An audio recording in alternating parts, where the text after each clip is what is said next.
Bonjour madame, bonjour monsieur. Cette petite série de 3 vidéos concerne cette fois un sujet qui n'est pas directement lié à des concepts, des systèmes de management ou des pratiques internes. Choisir son organisme de certification représente pour beaucoup la concrétisation d'un projet d'entreprise. Que ce choix ait été fait dès le départ d'une démarche ou dans les derniers mois. Si cela n'est pas déjà fait, je vous conseille de regarder notre playlist intitulée Certification ISO 9001, est-ce utile? Valable du reste pour toute norme de certification et rappelant l'utilité ou l'inutilité de la certification. Mais revenons au sujet qui nous intéresse, choisir son organisme de certification, pourquoi, comment, lesquels et d'autres questions que vous n'imaginez pas encore. En avant pour ces quelques minutes ensemble.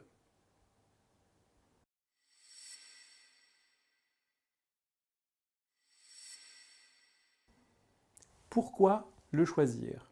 Eh bien, en premier lieu, parce que selon le pays dans lequel vous souhaitez vous faire certifier, il y a le choix.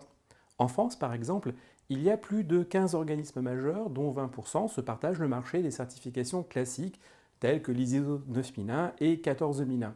Et l'ensemble se partage celui des certifications de référentiels plus confidentiels ou de certifications autres que les systèmes de management. Il y a d'autres organismes bien moins connus, mais capables également de délivrer une certification. Certains sont franco-français et disposent parfois de systèmes de reconnaissance avec des homologues dans d'autres pays. Une majorité de ces organismes majeurs sont internationaux. En second lieu, parce que malgré le fait qu'ils obéissent quasiment tous aux règles de l'ISO 17021, exigences pour les organismes procédant à l'audit et à la certification des systèmes de management, et sont accrédités et suivis par le COFRAC en France, tous ne procèdent pas exactement de la même manière. Je vais même le dire ici, c'est notre habitude depuis le lancement de cette chaîne. La qualité de certains laisse parfois à désirer. La qualité de quoi? J'y reviendrai un peu plus loin. Nous ne dirons pas dans ces vidéos quels sont les meilleurs, quels sont les moins bons. Déjà parce que cela dépend d'éléments de contexte. Ensuite, parce qu'un facteur humain est important à prendre en compte, l'auditrice et l'auditeur. Il existe d'excellents organismes dotés de pratiques et de procédures précises, mais missionnant parfois des intervenants qui n'ont pas les qualités nécessaires. Des sociétés moins organisées, mais ayant contractualisé avec d'excellents auditrices et auditeurs, et, fort heureusement, en majorité des organismes certificateurs sérieux, se dotant d'auditrices et d'auditeurs qui le sont tout autant. Ensuite, parce que certaines périodes sont plus ou moins bien gérées par les organismes certificateurs. Ainsi, la récente transition de la norme ISO 9001 vers une nouvelle version, combinée à l'exception française qui a voulu que beaucoup d'entreprises ont attendu ou dérapé vers les tout derniers moments, a désorganisé pas mal d'organismes certificateurs qui font ce qu'ils peuvent. Et tous ne peuvent pas la même chose. Retenez, au final, que tous ne proposent pas les mêmes qualités d'expertise. Non, je ne donnerai pas de nom.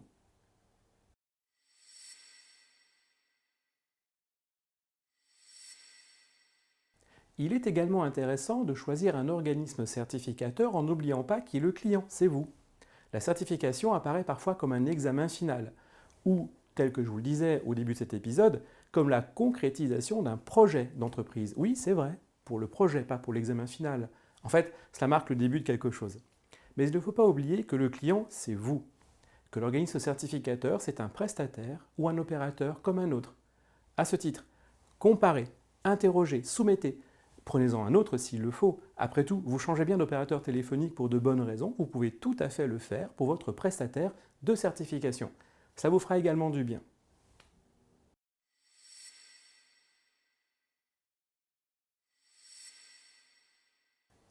Des conditions de déroulement de l'audit de certification dépendra l'image que chacune et chacun dans votre société conservera du système de management. Vous avez donc tout intérêt à prendre le temps du choix de l'organisme certificateur qui vous évaluera. Bien, le décor étant posé, nous allons passer en revue les critères de choix d'un organisme de certification dans la prochaine vidéo. Suivez-moi.